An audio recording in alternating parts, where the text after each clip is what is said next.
2024 was my fourth year at Tomorrowland, but my first in the Dreamville camping ground.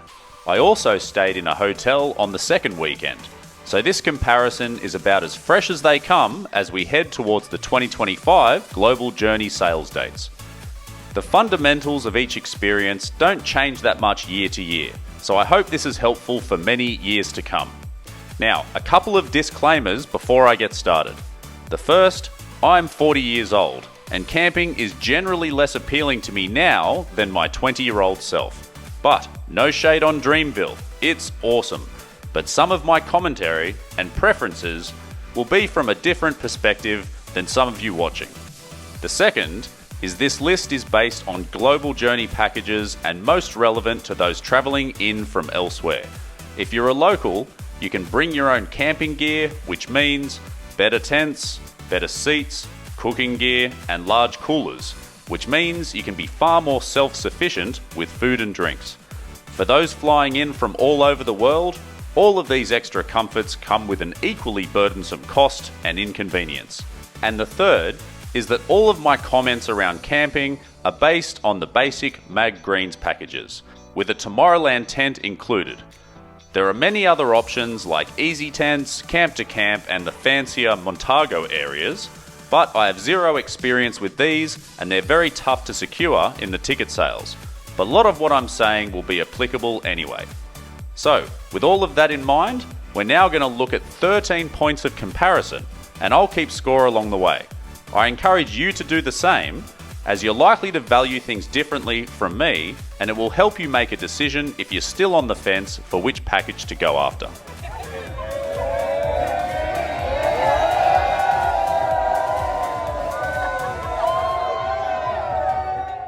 Point 1 is the distance you have to travel from your accommodation to the festival.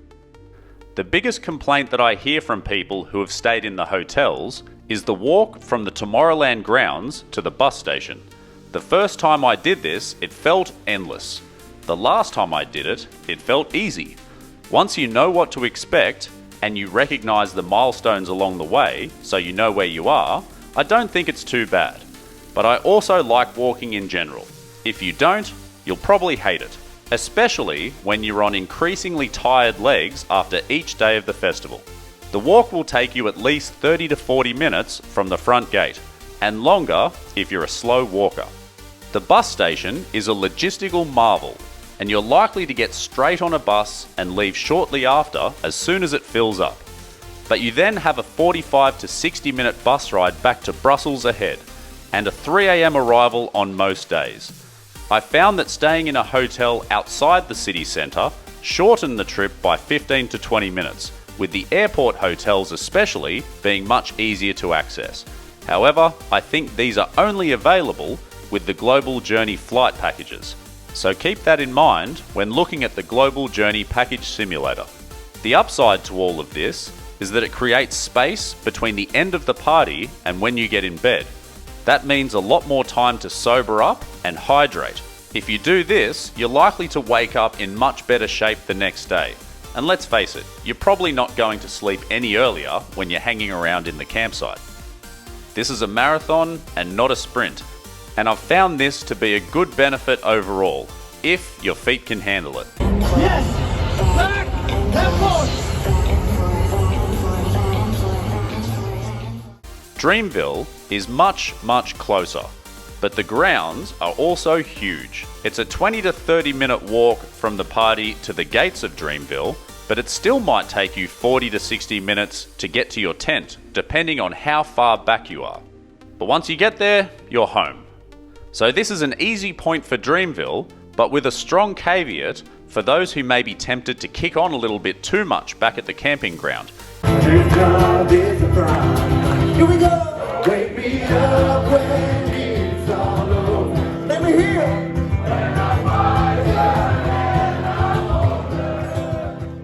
You can remove that temptation and have some enforced sobriety if you take the hotel option, which could be beneficial. Second is your comfort when sleeping. In the lead up to the 2024 party, I was dreading having to sleep in a tent. I then stumbled across one critical piece of online wisdom about the pillow situation. The inflatable bed has an inbuilt pillow, but it's more like a small hump at the end of the bed so you know which end your head is supposed to go on. If you rely only on this, you're going to be extremely uncomfortable and probably sleep terribly. So, I brought one of my most comfortable pillows all the way from Australia, and I can tell you that it was worth its weight in gold that weekend. I was no less comfortable sleeping in that tent than I was in the hotel. The temperatures at night are quite cold, the air mattress surprisingly comfortable and sturdy, and through pure exhaustion at the end of each day, I slept very well. That is, until the sun comes up. So, it's hot as fuck in here, but no matter what you do, the temperature in the tent is going to get very hot very quickly once that sun hits it. I strategically pitched my tent alongside one of the hammock areas and would simply roll out of the tent into a hammock and do my best to continue sleeping. That is, until someone nearby starts blasting music, and it's only a matter of time. So, it's manageable, and I was pleasantly surprised with how nice it was sleeping in the tent, but there are serious limitations. A king-sized bed in an air-conditioned hotel with a thick, soft doona, or duvet depending on where you're from, blackout curtains, and peace and quiet is going to win this one every time. I've heard many people say that Dreamville is the real Tomorrowland, and to some extent they're right. If you're going to do a vibe check on a hotel bus at 2 AM bound for Brussels, well, you might be disappointed, where there will always be a party in Dreamville somewhere, no matter the hour. Thursday in Dreamville is simply amazing. The gathering pre-party will be in full swing.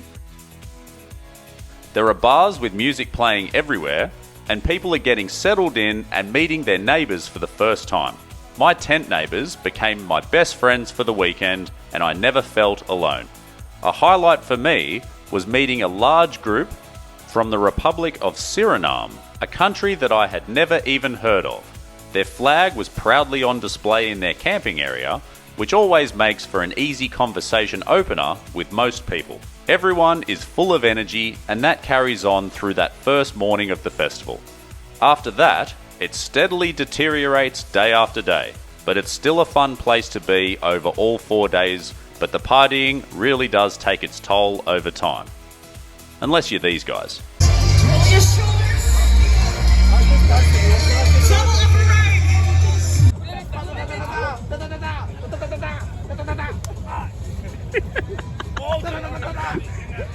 What the hotel package lacks with that party vibe, it gains in easier relaxation time that is also sensibly time restricted.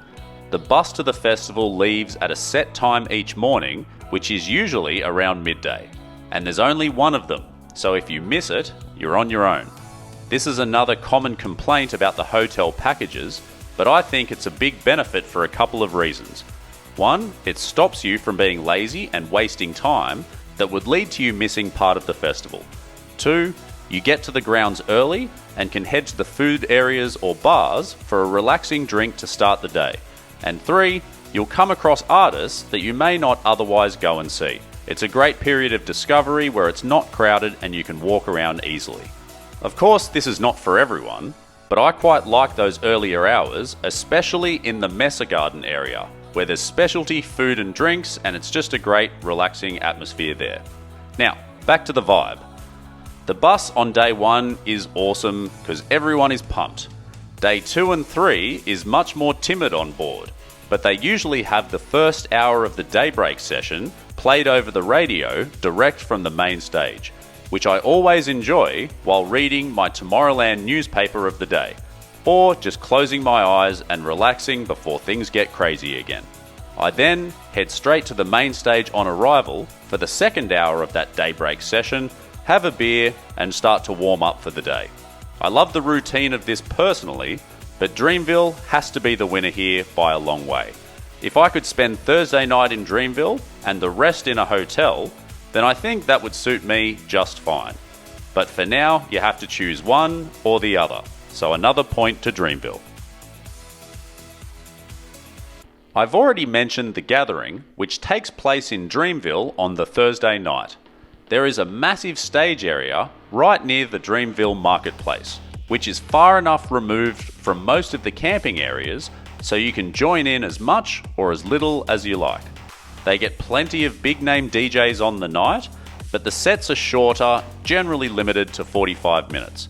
It's a good time and luck of the draw with the acts that you get to see, but of course you have to save some energy for what's to come.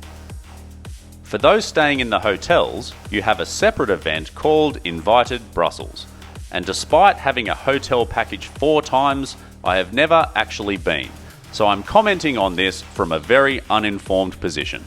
But the fact that I have never felt compelled to go, based on the buzz around the event, probably says something about whether it's a must-see or not, although I did hear good things about the 2024 edition, whereas the gathering is talked about in much higher regard, so I'm a little uncomfortable awarding points without a fully informed comparison, and if I've got this one wrong, then please comment below. Okay, we're nearly halfway through, so I just wanted to pause for a moment and say that if you're enjoying the video so far, then please give us a like and hit the subscribe button. And be sure to share with all of your Tomorrowland travel buddies so you're well prepared when July rolls around. One of the best things about Tomorrowland as a festival is the quality of food everywhere. I spoke about this in some detail in my previous Tomorrowland video, and you can check this out by clicking the link on screen now. I found that the quality of food did not carry over to Dreamville quite as strongly. There are some great food vendors there, but only a couple of breakfast options. The lines for these on the Friday morning especially are horrific, with hour-plus queues everywhere unless you get up very early. And the food I found to be mediocre. The coffee is also expensive for what it is, and also not great. However, you can pre-book breakfast at the farmhouse, where there is an all-you-can-eat buffet. The only problem is that you're restricted to the time slot that you book, and you must do so in the add-on sale many weeks in advance. So you may be stuck eating at inconvenient times depending on what's available. There are also not enough places for everyone, and the slots sell out pretty fast. So there's a limited consideration given to this option when determining the scoring. All but one hotel that I've stayed in have had an amazing breakfast buffet that you could access whenever you feel like it. It was a great way to start each day by rolling out of bed, having a shower, and strolling down to the breakfast buffet to have a big feed and a couple of coffees to fuel yourself for the day ahead. Breakfast is my favourite meal of the day, and is really the only relevant point of comparison given that your days and nights are spent inside the festival. So on this measure, it's an easy win for the hotel crowd. Number 6 is showering. Now before you think that this is another obvious point of difference for hotels, there are in fact hot showers available in Dreamville that are excellent. The only problem is you usually have to wait in line for a long time to access them, and pay a fee, of course. I did this only once across the 4 days because it was just too much of a hassle. They also close not long after the party finishes, and it was just not an option that I saw on most nights by the time I got back to my tent. There are outdoor alternatives where you can shower for free, but there are 3 problems with this. First, the water is cold, which is fine during the day, but at 1 AM it sucks, and by 2 AM they're generally switched off completely. Second, the button to turn the shower on gets you about 5 seconds of flimsy water pressure. This means that you have to keep on pressing it, and you'll spend more time going back and forth to this button than actually soaping yourself up and rinsing yourself off. And thirdly, you're at a multi-day festival. Being able to get into every crack and crevice is pretty important when cleaning up. Hard to do out in the open when showering with 20 other people in a pair of board shorts.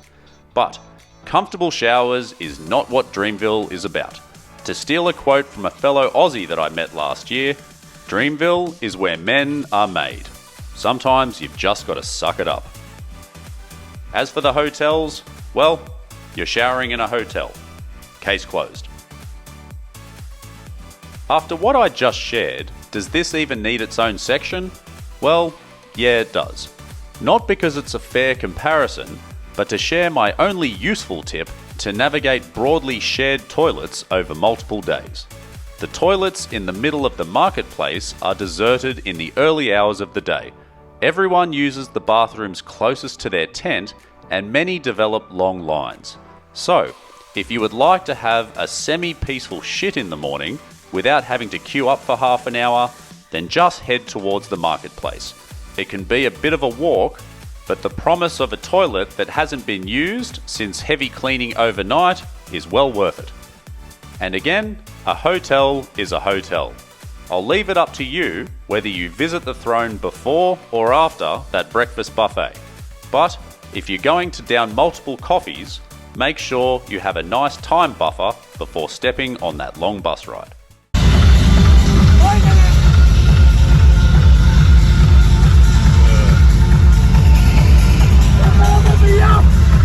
Do you have a message for my friends back in Australia?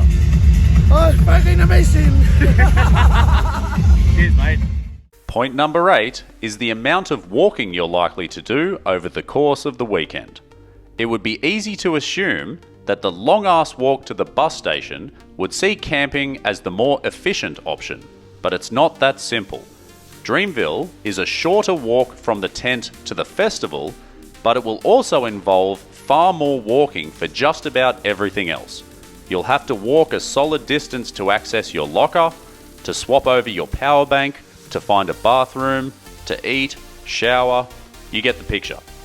The extra walking you do in transit to get to and from your hotel is made up for by the 6 steps that you'll take to the bathroom, by being able to charge your phone without even getting out of bed, by taking a lift down to the breakfast buffet, and all the other conveniences that come with being indoors.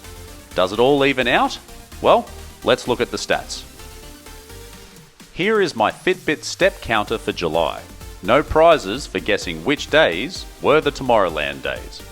If you compare the peaks, then the hotel weekend, which was weekend number 2, is noticeably lower. But let's go a bit deeper and really nerd out on the step counter. Thursday can be ignored as there are too many other things going on for it to be that useful. It's interesting they came out almost even though. On day 1 and day 3, the camping option had significantly more steps than the hotel. On Saturday this was reversed, but it was fairly close. This is of course imperfect because the biggest contributor is walking around the festival grounds throughout the day. But the point I'm making is that if you are avoiding hotels just to avoid that walk to the bus station that I mentioned earlier, you may just be spreading your pain around elsewhere. Now that Monday step count, that will be important when we get to the end of our list, so keep those numbers in mind for later on. Before we finish up on this point, the numbers may look scary. When was the last time that you took 60,000 steps in a day? All I will say is that somewhere around day 2, you're going to think to yourself that you cannot possibly make it to the end of the festival. Then, when walking home at the end of day 3, you'll think to yourself, damn, that went quick, and it wasn't that bad. So maybe go for a few long walks in the lead up to the festival to prepare your body, because no matter what package you choose, it's going to involve a lot of walking. But you can do it. A very unexpected win for the hotel.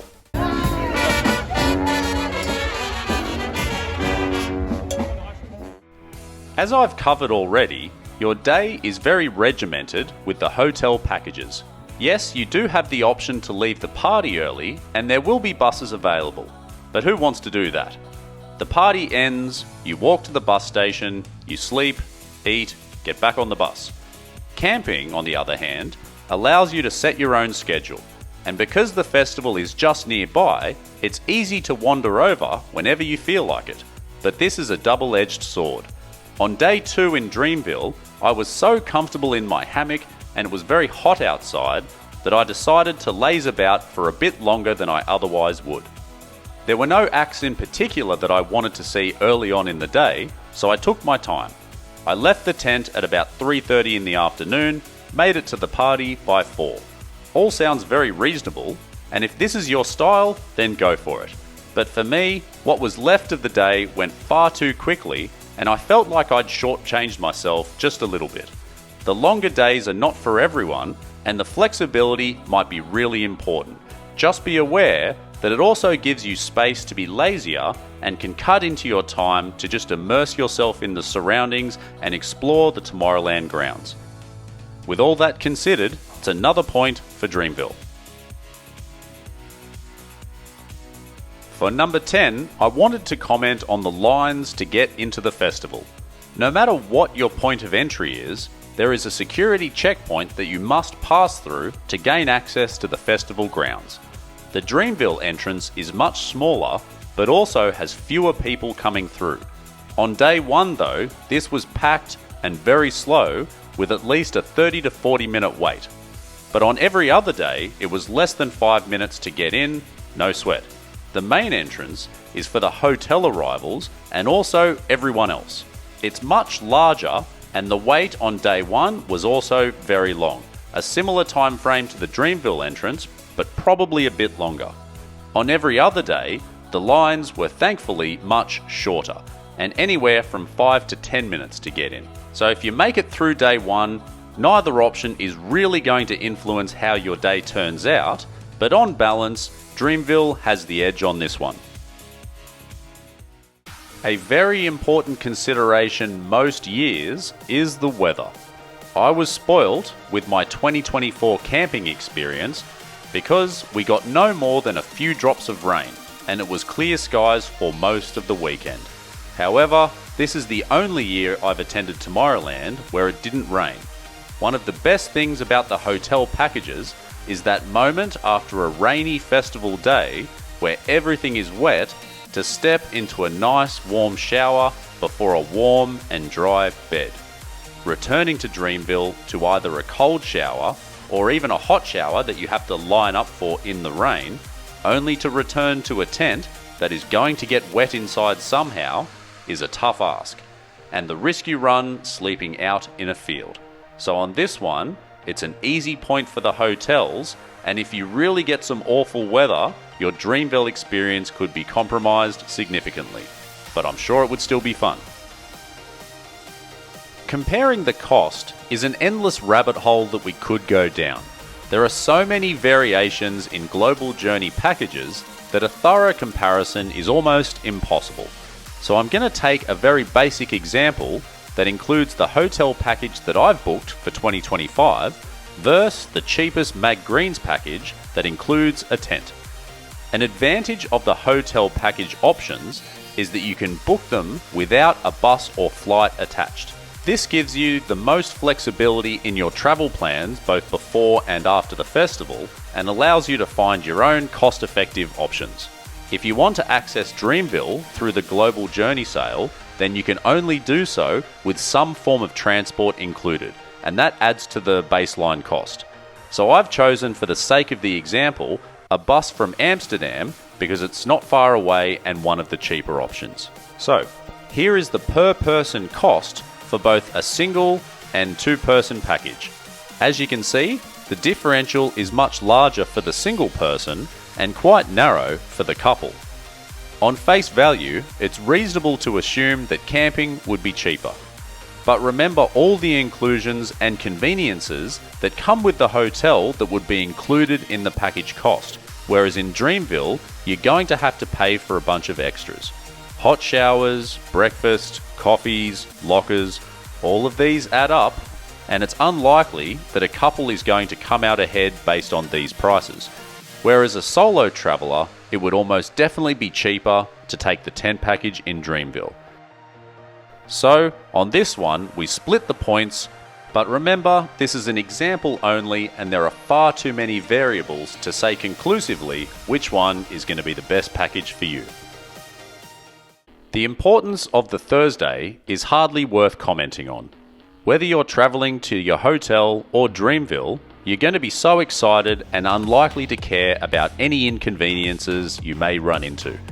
The only difference worth mentioning is that Dreamville will have a long and slow line to get into the campsite due to the security screening of thousands of people with a ton of camping gear. Your hotel check-in is likely to be fast and seamless, and also indoors and air conditioned. Of far more importance is the day after. When you've just completed 4 days of solid partying, Monday morning in Dreamville, and the drudgery of walking out of the place is a bit of a drag. More lines to get to your relevant transport, or a long ass walk to get to the train station. In a hotel, you can sleep in, enjoy your buffet breakfast in comfort, you can book an extra night and check out on Tuesday even as part of your Tomorrowland package. And when ready, you could even leave your bags behind and wander the old towns of Brussels or Antwerp, which are both amazing cities. When selecting your package, the festival experience must be the priority, so I wouldn't give this one too much weight. But no matter how good Dreamville is, on the Monday morning, when you wake up to the sound of suitcases being dragged along that wooden boardwalk, you're probably going to wish you were waking up in a comfy hotel bed. So, the final point goes to the hotels. So after this collection of my opinions, the hotels have come out on top. While I'm stoked to have experienced Dreamville, this year I'm sticking to the hotels and I'm putting my money where my mouth is. I'd love to know how your score turned out, so please share in the comments below. I can't wait until the 2025 edition, and I hope to see you all there.